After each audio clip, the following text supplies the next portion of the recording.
live on February 14th. Happy Valentine's Day. Friday the 13th.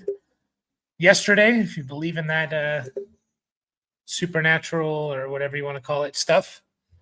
A little weird. We got no, it's the first. I know we had the Pro Bowl weekend, but we still had the Super Bowl come in, and we could talk about that. Now we don't really have much to talk about for the next couple weeks until the combine starts. Maybe franchise tag stuff could start as soon as Tuesday, so that will be fun. But we are officially in the off season. So, any predictions for who's getting tagged? Sounds like Pickens is going to get tagged. And the Cowboys, there's kind of two reasons you tag someone is like you legit just want to, have them for a year, or you kind of want to have time to work out a long-term contract and stuff. So I don't know what the Cowboys plans will be, but it sounds like they want to use it on Pickens. I've heard that Kyle Pitts is a franchise tag option. Isaiah Likely, I've heard, is that one as well. So in terms of, I'm just trying to think of fantasy relevant guys. These are just players that I heard rumors about. Romeo Doubs. Not everyone's going to use their franchise tag. Obviously, Travis Etienne. But I thought I heard something about that the Jags weren't planning on bringing him back. So I don't really know what the plan is there. So there's some significant players that will change up. Kenneth Walker is a big one now, especially with, how he finished the season. Yeah. No Charbonnet. He's the first one that kind of comes to mind for me. Yeah. The franchise tag for this year for running backs is just over 14 million. Tight end is 16. Wide receiver is 28. I can't really see the Packers giving Romeo Doubs $28 million. No. You'd probably be better off. I'd swear you should be able to get him for a couple of years for that amount of money, Yeah. What's what did you say was the running back franchise tag? 14.2 basically. 14.2. Okay. Yeah. I don't see why the Seahawks wouldn't bring back Kenneth Walker, although we would like to see him potentially go to another team. Because even with the Charbonnet ACL, maybe it would be a full-on Kenneth Walker year, but we see what Kenneth Walker is capable of when it's just him. This is what I was hoping, when I was kind of all in on Kenneth Walker this year. I was kind of hoping what we saw the last, four games or so. That's kind of what I was hoping. And unfortunately we didn't get that. So he finished the season just looking at the last 6 games. His 17-game pace was 1,400 rushing yards, 600 receiving yards, 50 catches, only 6 touchdowns. So that could definitely improve, but you can, 2,000 total yards, you're going to get more than 6 touchdowns most likely. So yeah, Daniel Jones might be an interesting one too. I'm just kind of running through. Brees Hall. Yeah, Brees. I don't know no one knows what the hell the Jets are doing. The Jets don't know what they're doing. So yeah, part of me thinks if they were going to not planning on keeping him, they would have tried to trade him, but I don't know. I don't know if they did and they just didn't find the right trade partner. We don't know those things. So yeah, Mike Evans could be an interesting one too. Yeah. That would be more of an actual 1-year thing. Try and for sure keep it going. Yeah, I agree. But Sal here saying, how are you all feeling about trading Neighbors for Garrett Wilson and Travion Henderson? He needs depth.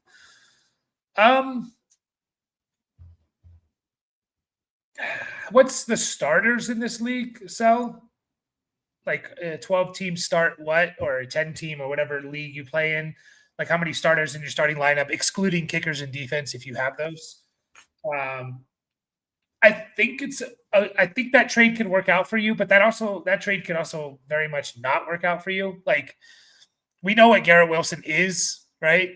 But like, he just suffers from not having a quarterback, really. He had the one Aaron Rodgers year, and he was looking at being awesome that year until Devontae Adams came over, right? That kind of ruined that. Travion, like, he's also one of those, like, we think he can be really good, but Ramondre Stevenson is not going anywhere next year, and they're going to give him a lot of carries. Like, I don't really see Travion's role changing too much next year unless, Ramondre gets hurt. 12 teams start 10. He needs depth. How are you feeling about that trade? I can see that trade. I can see making that trade. I can see also the argument for holding on to Neighbors. Which side do you kind of lean? Gut instinct. I think initially, I like the Wilson Henderson side, but obviously, like, we have three players here that all have kind of unknowns involved, right? Like, I mean, you touched on, like, we don't even know where Garrett Wilson's going to play if he is on the Jets, and who his quarterback is if he stays there.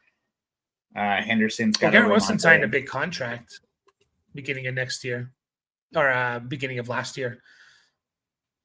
Oh, yeah. So he's on the Jets for, I mean, his contract runs through 2030.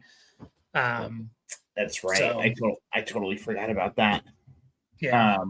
Maybe I'm just thinking about Brees on the same team. I thought they were kind of in similar situations. And then Neighbors coming off the injury, right? Uh-huh. Like, he's probably not going to be himself, even if he does, like, play a majority of this year.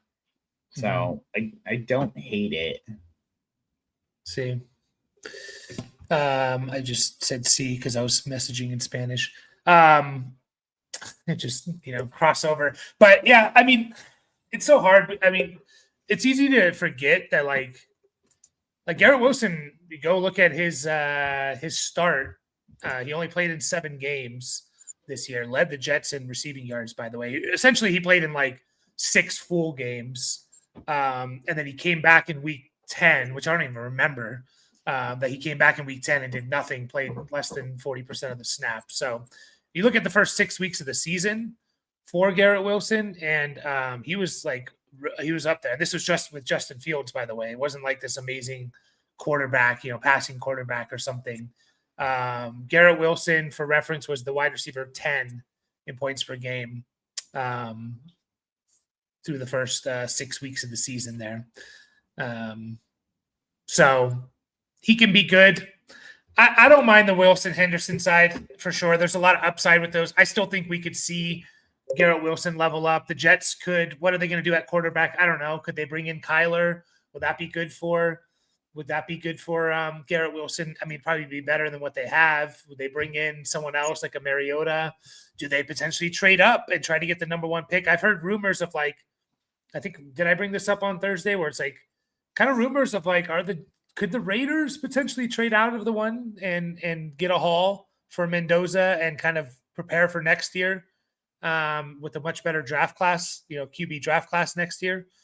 Do they do something like that? So I don't mind the trade. I see the argument for keeping Neighbors as well. Neighbors also has question marks. He not just tore his ACL, right? He had like that full knee tear of like meniscus and all that, right? If I remember correctly. Yeah. So, it was meniscus also. Very good chance like Neighbors comes out and he's just not very good the first 6 weeks of the season. And that's going to lower his value just a little bit. But I don't mind that trade, getting the Hendy Wilson side. I think it's about even. Yeah. I think you bring up good points about Garrett Wilson being kind of better than we thought. Like, sometimes it doesn't really feel like it when you're starting him. Even his last healthy year in PPR, he finished as wide receiver 10. And it didn't really feel like it in parts of that season. And he's been plagued by bad quarterback play, or let's put it, mediocre quarterback play. Not necessarily terrible, but not good. Yeah, I mean, it's the DJ Moore, Chris Olave until last year. even Yeah. Terry McLaurin at times. Like we always get these guys, but yeah, I mean, I think there's enough free agents out there at the quarterback position. I mean, again, even if it's Fields, and we saw Garrett Wilson be a top 10 receiver with Fields the first 6 weeks, but there's enough free agent quarterbacks out there that I would be okay with if the Jets got for Garrett Wilson, not necessarily for like the Jets overall or as a team or whatever, but like for Garrett Wilson. That includes, Aaron Rodgers, which that's not going to happen. Obviously, I don't know why I said that.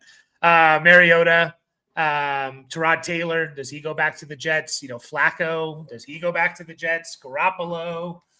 So there's some guys here for sure. But yeah, if anyone else has any questions, trade stuff, let us know in the chat. And also join our Discord. I'm gonna start, I think, this weekend, starting to put together the next listener league startup. So if you want to get into a startup, maybe draft in March, April, before the NFL draft, join our Discord. It's the only way to get into one of those. So do have some trades here that I want to kind of get your opinion on. And it's not necessarily like only talking about these trades, but it's more to kind of talk about these players in general. And one of them is Kenneth Walker. I looked at the Dynasty Daddy. They have the trade database, and Kenneth Walker looks like, I mean, he's up there with a couple other players, but he has the biggest bubble or circle there. And so that means he's been traded the most. Now, Kenneth Walker, trading for him a month ago is completely different than now, unfortunately. But so this is a 12 by 11, so a 12-team start 11, so it's relatively deep. It's a super flex. It's a PPR league. It's a tight end premium league. I forget the exact tight end premium. It is a best ball league too. Kenneth Walker in the 104. So you're looking at Kenneth Walker and, either wide receiver 2 in the class.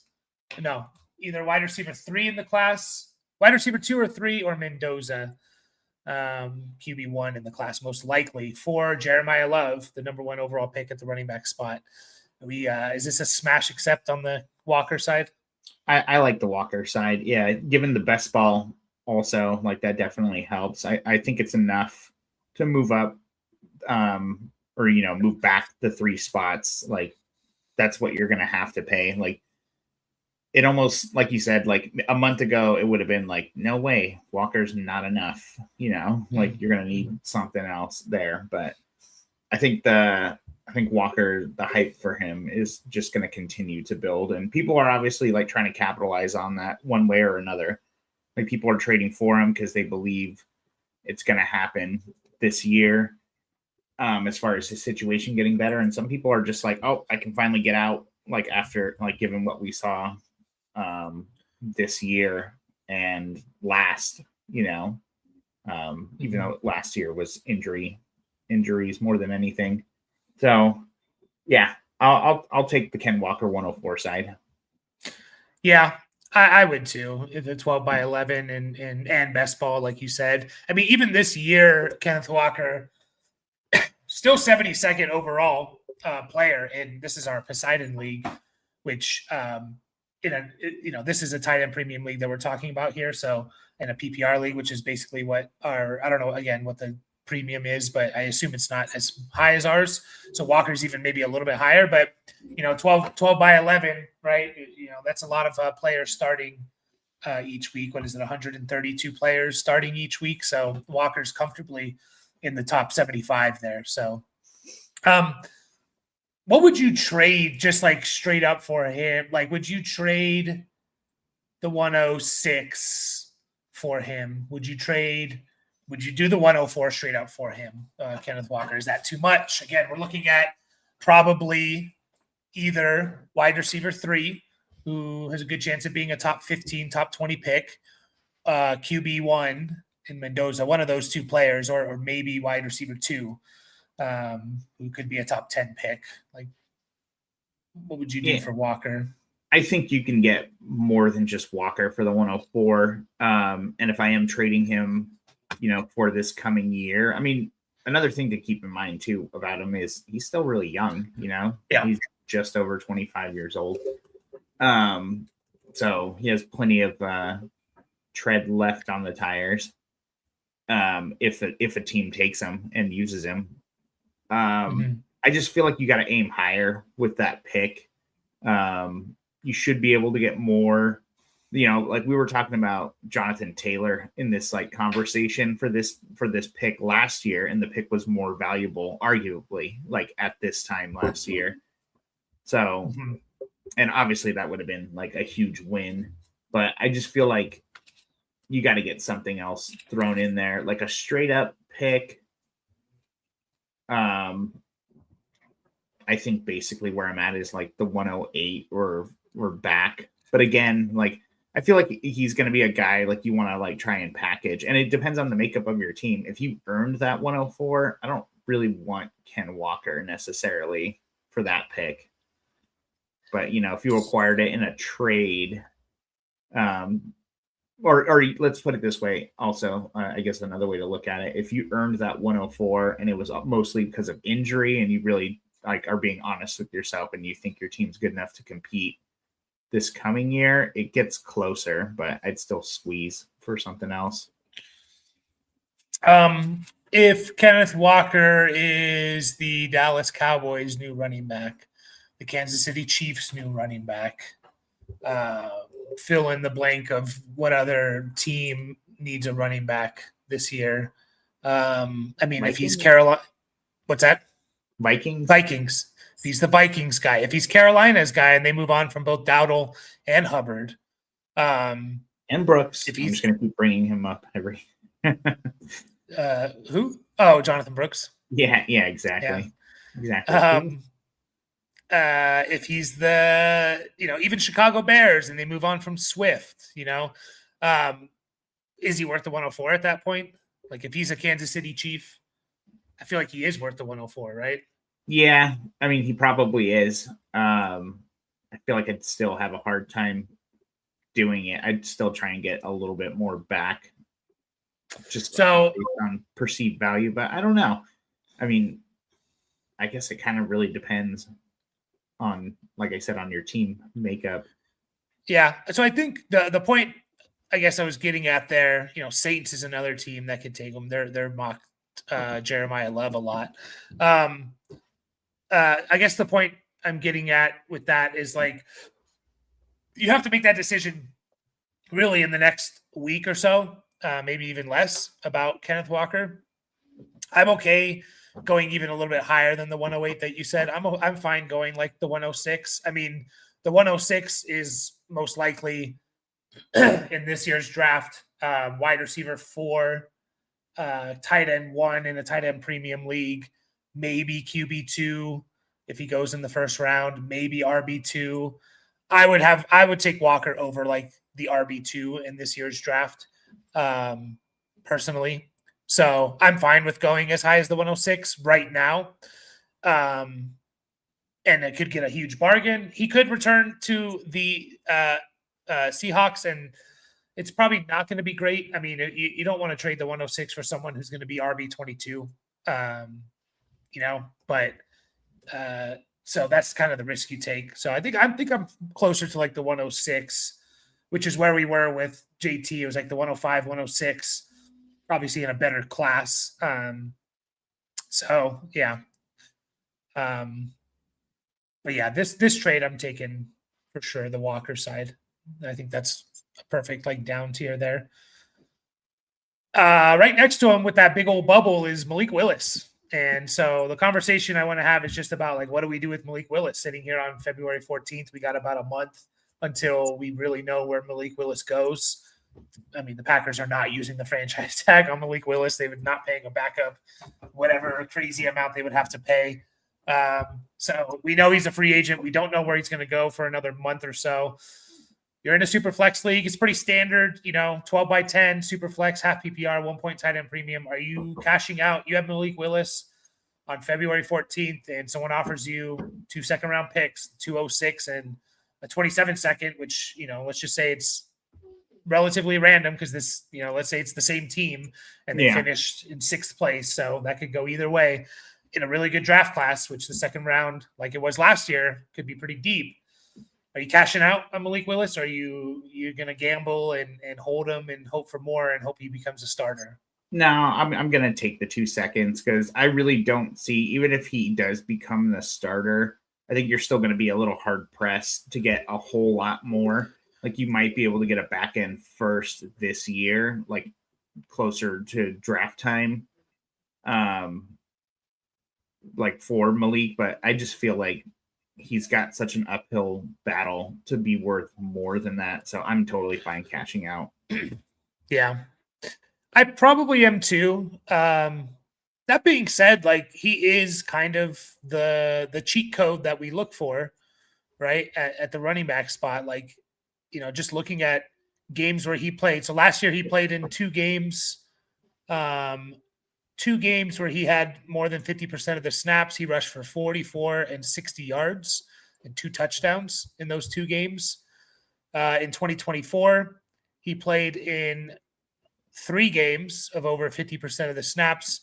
He rushed for 41, 73, and then 3 yards in the last game of the year, 1 touchdown. So literally 5 games where he's had 50% or more of the snaps, and he has over 40 yards rushing in 4 of them. So like that's like the cheat code stuff there, right? So I think maybe if he does become a starter, you could squeeze out maybe, like you said, a late first. I wouldn't be shocked if you could. Yeah. So the way I kind of feel about that too is if you have the 206 and you want a late first, you could probably trade your 27 second and get that. So I don't even know if that's really the value is going up necessarily. You're saying you could trade the 206 in a second for a late first? I would think so in this year's class. Yeah, I guess it depends on who people think is going to be there.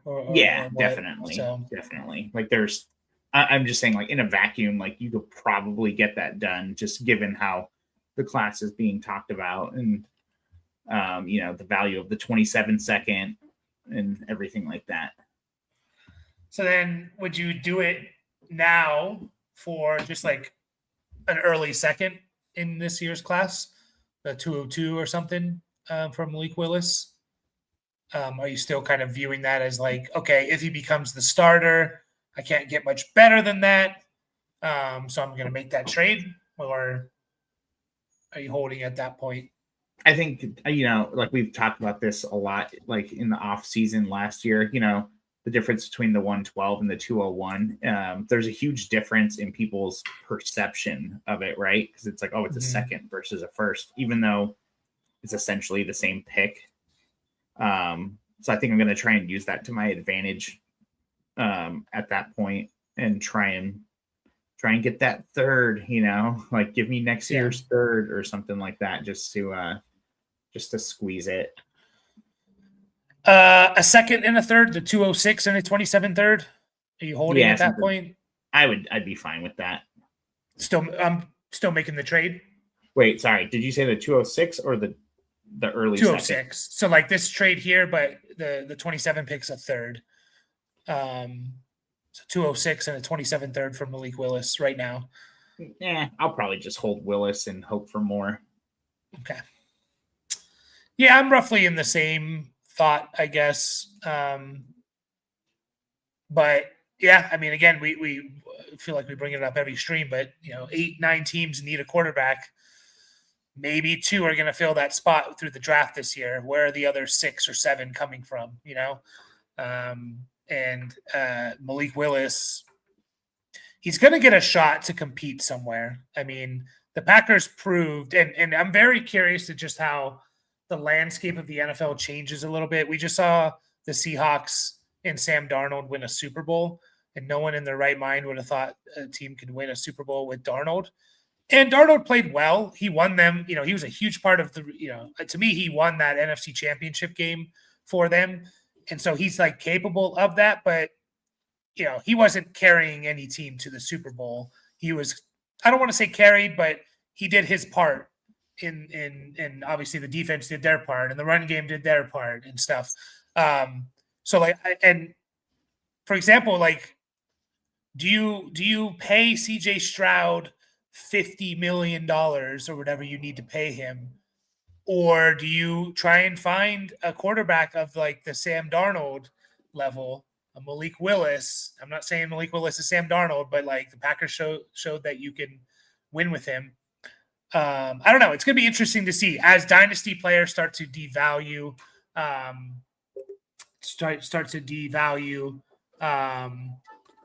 their quarterbacks. Like, does the NFL start to do that? So be interesting if it starts, because I always hated like, oh, new quarterback, like Brock Purdy's up for a contract, we need to pay him, top 5 QB money. Yeah. Stuff like that. It just never really made sense to me. It's like, they got the Dolphins got in trouble with Tua with that. Like, so I think CJ Stroud's going to be a good like measuring stick of like where teams are, NFL teams are. So, T-Zane said he had a trade go down in my league. Essentially, Jackson Dart, Rondé Gadsden, Trey Benson, Wandale for Cam Ward, Stafford, Bill, Pittman, and Waddle. There were seconds and thirds traded. Okay. So we had this one takes a little breakdown. Yeah. I mean, give me Wandale. Is this a tight end premium league, T-Zane, or is it just a PPR or whatever? I mean, Wandale easily over like Benson there. They're on the same side. Wait. Yeah, they're on the same side. So Waddle, Pittman, Bill, way greater than Gadsden, Benson, Wandale, in my opinion. It is a 0.75 tight end premium, which makes it a little bit closer, but like Bill over Benson, I don't think I would do. I think I'd rather. I guess that's really. I don't know. And I don't feel like super strong about it, but like, I don't know. I just kind of feel like this coming year, maybe we'll see it. I don't know. I mean, what's Bill really going to be, I guess, is part of the argument too. I mean, could be their starter. Like, I think he's a better running back than Chris Rodriguez. Now, the Commanders didn't necessarily think so there. You should tell them that. But I do think he's better. And we saw it when they gave him a shot at the end of the year. He had the big game against the Giants, or a good game against the Giants, a big game against the Cowboys, like when they started to give him a bit more carries. Trey Benson's done nothing. Bill's done like way more than Trey Benson has done in half the time, right? Like Trey Benson's had not even 400 yards rushing in his career. He's going on his third year. He's shown nothing, and now you have a whole new coaching staff coming in.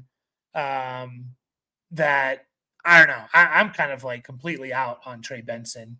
We can call it a wash if you want. I wouldn't accept anything more or less than that.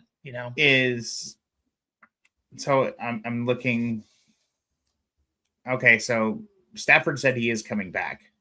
Yeah, he announced that in his Hall of Fame, his MVP speech. MVP. Okay. So if that's all true, then I want that second side better anyways. Yeah, I mean, Ward and Stafford are over Jackson Dart for sure. Yeah, Gadsden, Benson, Wandale. I mean, I'll take Waddle over Wandale. Yeah. So that's kind of where I was going. That's kind of where I was going with that too. Yeah, and Waddle probably the most talented out of the other players.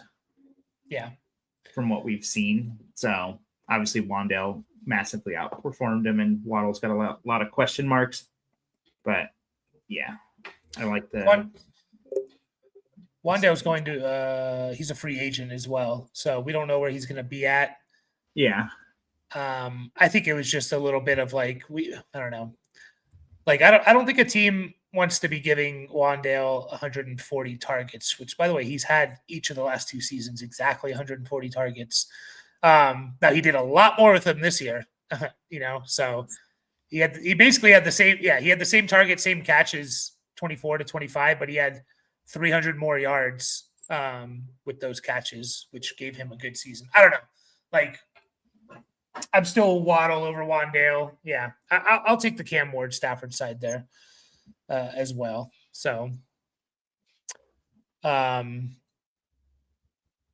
interesting trade. There's seconds and thirds as well. Maybe that could sway it a little bit, but interesting trade there. I think a lot of that's like the person that's getting Jackson Dart. Like they're probably very excited about Dart and Gadsden, right? Like they're looking at those two pieces as potential like elite pieces at their position, which maybe they don't view that with any of the other players on the other side. That's, I assume, what they're kind of looking at it as. But I like the Ward side. Couple more here. Let me get rid of this. Dart team won the league last year. So the team that's trading Dart won the league. Or is getting Dart, I mean, won the league. Yeah, that might mean he can survive. Like if that's the case, it means he can survive giving up like two quarterbacks. He probably has a pretty good team, and he's thinking he's adding, a couple of elite pieces and giving up maybe a little bit in value. So I'm glad he clarified that because I totally read that the other way. He said, "Yep, the team getting Dart is the one who won the league." I read it at the Dart team. I read it. I always think about who had that guy. Anyways, yeah. So the team getting Dart, like you'd say, maybe they gave up a little bit in value, but again, they're kind of probably viewing it as getting two elite pieces. Yeah, who besides Stafford were they really starting that was helping them? It wasn't Pittman, Waddle, or Bill or Ward, really. I mean, it could have been Ward, like in bye weeks. Like I know he started playing better towards the end. But Pittman, maybe beginning of the season, he was good the first 6-7 weeks. Yeah, sorry, I just meant like I meant more down the stretch than anything. Yeah. So a couple more here, and again, just it's Brian Thomas. So pretty standard league there. Nothing to talk about. 12 by 10 PPR, half point tight end premium. It comes down to like, would you trade BTJ for, again, wide receiver 2 or 3 or QB1 in this draft class? What are we doing with BTJ? Do we kind of consider this like a cash out on him and kind of like, I'm getting obviously more than what I paid for him, but you would have been crazy to make this trade, before the season, right? So we're somewhere in the middle with him, or is this the middle? I don't know. It's interesting to me with BTJ, who just, it's hard to explain why he was so bad last year. I'll take Brian Thomas. I think it's pretty easy for me. Like it's funny because like I wasn't as high on him after his rookie year, and after listening to you enough, like I was kind of like, all right, yeah, I think you're right. And actually watching him and stuff, and it's like the talent is there. I don't know what happened this year, so I know there was like that wrist injury early that we kind of talked about, right? And we kind of looked it up, and I don't remember if we really found a whole lot, but I don't know. I'm just gonna bank on what we saw in his rookie year, and I don't necessarily need that to happen again in order for the 104 to be a fair value. So let's say you're doing this rookie draft. This is a rookie draft, middle of it trade, slow draft, whatever. And the guy who's sitting there, so Jeremiah Love's gone, Mendoza's gone, number 1 wide receiver is gone, whoever that is. Let's say there's trying to think of a good team here. Let's say it's the Commanders. The Commanders picked a wide receiver, so the wide receiver 2.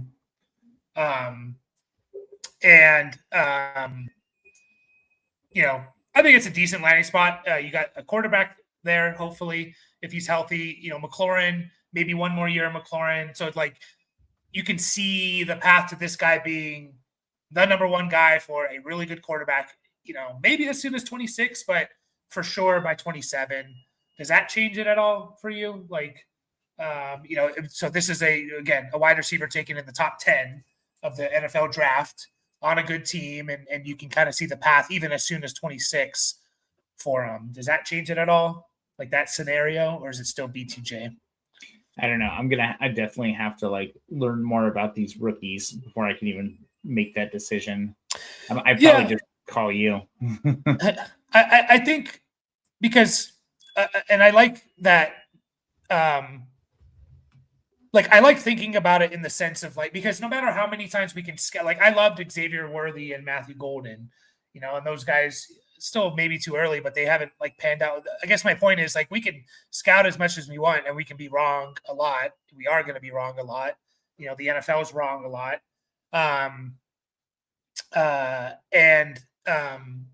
So I guess my point is like I think it's sometimes it is valuable to just look at like the situation around it all, where this player went, who he's going to, where he went in the draft, what team he's going to, the path for him to kind of be the guy, and stuff like that. So I think there's like some value there. So let's just say like you don't really, get too much into scouting these guys, and it's kind of like you're just viewing it as like top 10 receiver to a good, hopefully good offensive team with an established quarterback, and their number one option is Terry McLaurin, and they don't really have much outside of that. Like this guy is for sure the number 2 option in 26, maybe more.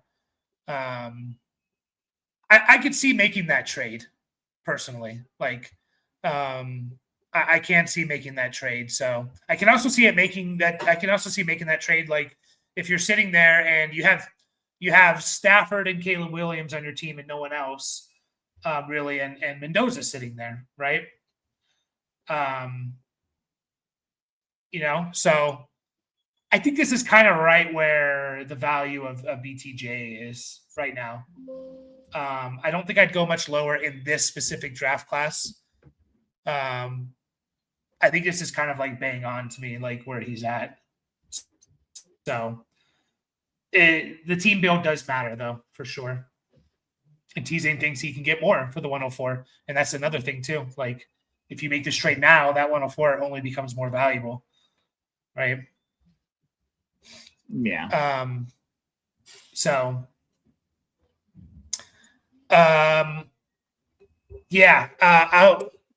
Justin Jolie or Jolly, I always watch the all 22 film and not the broadcast film. I have kind of scouted him a little bit. I think he has some intriguing qualities to him. In that like he had a pretty good receiving year next year. This tight end class, like I feel like it could be good. I feel like it also could suck. So by the way, if you need to take off, you totally can. Yeah, I was just looking at that. I do gotta go. Yeah, no worries. I'll probably finish up with this and then head out anyways. So right. See everybody later. Talk to you later, Mike. Yep. Oh, sorry, I cut you off there. So I probably have him. So to me, it's Kenyon Sadiq, and then there's a bunch of these like tight ends, and I don't really know how to order them quite yet. To me, that's like Eli Stowers out of Vanderbilt, Max Clare is in there, Michael Trigg out of Baylor, Justin Jolie is also in there. In my opinion, of like potential tight end 2/3/ top 5 tight end. I think he's interesting because he has like the size, right? He's not necessarily tall, but he's he has that weight that you kind of want to see for tight ends, and more of like which could lead to kind of more of a complete tight end role and less of a just like a pure receiving role where you don't play as much. So when it comes to tight ends here, I always tell people when it comes to like the combine and stuff, and the combine and how much it matters. I think the relative athletic score for tight ends, the RAS score, is the most important for tight ends. Like college production doesn't matter as much as just how athletic these guys are. So I will be interested to see with Justin there, like how he does at the combine. I don't think he's going to run particularly fast, but he's kind of like a basketball player out there. I think he has like kind of like really good footwork when I watch him, and his ability to kind of get open and stuff like that. We'll see how he is as a blocker. That's always the hard wild card thing that I'm not an expert in. I can watch it and have my opinion, but it's so hard with like judging blocking and stuff like that, because you don't know necessarily blocking schemes and assignments and all of that, and kind of what they're told to do on that particular play, and things like that. But I think he's interesting. Tanner, I haven't scouted yet, so I can't really give you a full-on breakdown of him quite yet. I know he went to Houston. He's also kind of a bigger tight end, like a 6'6", 250 type of tight end here. So I do want to look. I think with the because he went to the Senior Bowl, right? And I think he was actually having a pretty good Senior Bowl, if I remember correctly. Here, so I'll definitely be getting into him this weekend. I'm getting in a little bit deeper into these prospects, but I have not scouted him quite yet. So they'll be interesting. They will be interesting to see. Like this, to me, this tight end class, like I think it has a chance to be pretty good, because we have a lot of really good like receiving tight ends. Like to me, like Stowers, Claire, Trigg, those three guys are like more of the receiving type of tight ends than the traditional blocking tight ends, which obviously we like for fantasy. I think there's also, there is value in being able to be a good blocker because it gets you on the field more. But like, we saw with guys like Fannin and stuff like that, like sometimes, these teams are going to draft them to essentially be a big receiver rather than a traditional tight end. So I think this tight end class does have a chance to be like 6 tight ends deep, in terms of like 6 tight ends taken in the first 3 rounds that we could feel in a tight end premium league pretty nice about, obviously with Sadiq kind of leading the way there. And I have some concerns with Sadiq myself. I don't think he's like obviously this like clear cut prospect that, that we've had recently in like guys like Bowers, Loveland, Warren. I think there's some questions with Sadiq, and one of them being like he was kind of disappointing this year, I would say. I think we expected more from him after Terrence Ferguson left, and he was fine. He was good for a college tight end, like good numbers, but I think I was expecting a little bit more from him. Now they did use the other Oregon tight end, which for whatever reason my name is he's slipping out of my head, who I think he's also intriguing as well. Then we didn't expect him to come out this year. They used him quite a lot too. But Rocky, have I missed Hunter talk yet? What do I do with him when I have a competitive win now team? I think what you can do with Travis Hunter is you find if you're a competitive win now team, I'm worried about Travis Hunter. I'm actually going to make a video here today where I talk about guys that I'm like avoiding in startup drafts at value. Of course, there's going to be 4 players. Travis Hunter's one of them. He's still going, if I remember, in the 7th round, early 7th, late 6th, early 7th round. And I don't really know what my worry about him. I still think they're going to use him as a 2-way player, but you start to look at the Jags right now, and you look at BTJ, Parker Washington, Jacoby Myers, Brenton Strange, guys like Etienne and Tootin. If Etienne comes back, Etienne and Tootin in the backfield. Do they really need Travis Hunter? Now, obviously, Travis Hunter has the ability to be better than all those guys, in my opinion, at the receiver spot. But I think they're going to kind of lean towards using him where they need him the most. It is a lot harder to find elite cornerbacks, in my opinion, than it is to find elite wide receivers. To me, elite cornerbacks are some of the hardest positions to find. I still think they're going to try and use him as a two-way player, but I don't see it more than like I would be surprised if they used him, if they're using him on defense at a 60, 70% rate, if they use him more than 40-ish% on the field offensively. And that's not going to cut it for most shallow dynasty leagues. I'm avoiding him. I know there was kind of an update today, actually, where they basically said, plus, by the way, he got injured. And this was also kind of a wild card concern that I feel like not enough people were talking about when scouting Travis Hunter. Now, I'll be honest, by the end of all of it and rookie draft season came, I was in on Travis Hunter as like a top 5 pick in the rookie draft. Originally I was not. And I think the one thing that people weren't talking about enough is like, yeah, he can play both sides of the field, but what's that going to mean when he starts to pile up injuries? And we saw it already in year 1. He had a serious knee injury. It was a knee, right? If I remember correctly.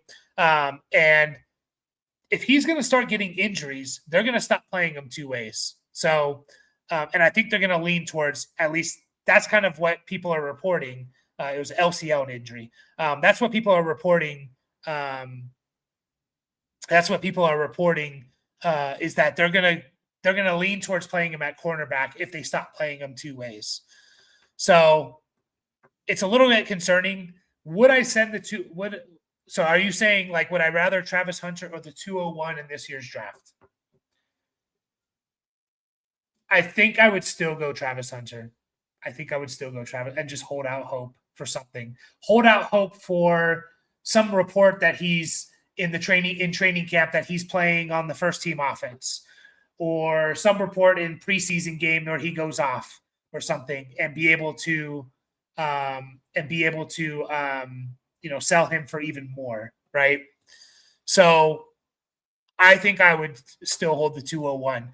Honestly, I think what I would try and do if I'm a competitive win now team is, can I target a bad rebuilding team? And can you give me a couple starters, veteran starters for Travis Hunter? I think that's the direction I would go with him on a competitive win now team. Can you give me let me just pull up some stuff here. Like, can you give me, again, if you're talking about a team that's completely rebuilding, right? Like, can you give me Devontae Adams and I don't know, someone else that you can realistically see? How many starters in this league, Rocky? Like, what's your 12-team, 10-team start? How many? But can I get a couple starters, veteran starters that rebuilding teams don't really need, that might be willing to take a chance on a piece like a Travis Hunter? So I don't know on a competitive team, and assuming you're a win now competitive team, I'm assuming you're basing that off of you did well last year, right? And you did well last year without Travis Hunter really doing anything. So like he's kind of a luxury piece for your team, and it is, I guess, how I would view it. 12 teams start 10. So, not shallow, not deep, kind of right in the middle. So you made the finals, right? You made the finals without Travis Hunter, which means you have a pretty good team, right? You have a relatively good team. So I think what I would do is just hold him at that price. I don't think I would sell him for the 201. He's kind of a luxury piece for me. And if he hits, then my team's even that much better. If he doesn't, well, I still have a team that made it to the finals. So I think that's the approach I would take for him, trying to get a couple veteran starters off a rebuilding team for him. So it is a very tough situation, though. That could change, by the way. As of right now, I don't really know. I can't honestly tell you who's going to be the 201. I can give you a few players that I'm not even 100% confident are going to be there. That could change. If the 201 looks a lot better in a couple months, then that potentially could change. If you're talking about like the 110, I think I would do it for the 110. But I don't think you can probably get that for Travis Hunter, unfortunately.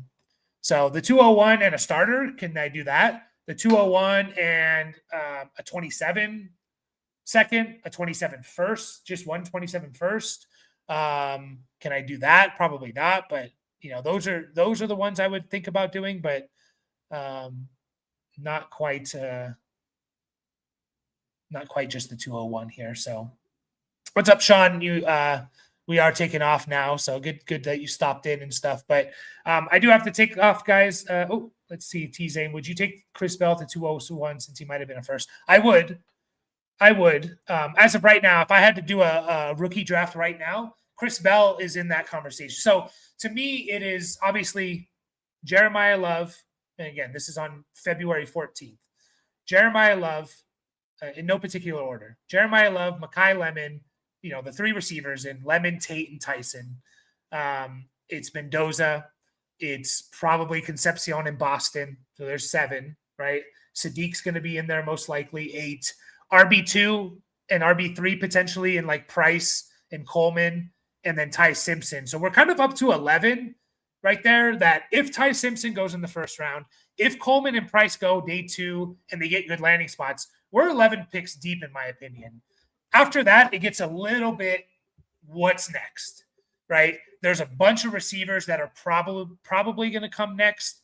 And Chris Bell, to me, kind of tops that list as of right now, with other guys like Omar Cooper, Jacoby Lane, Surratt, Jeremy Bernard. There's a group of wide receivers that I would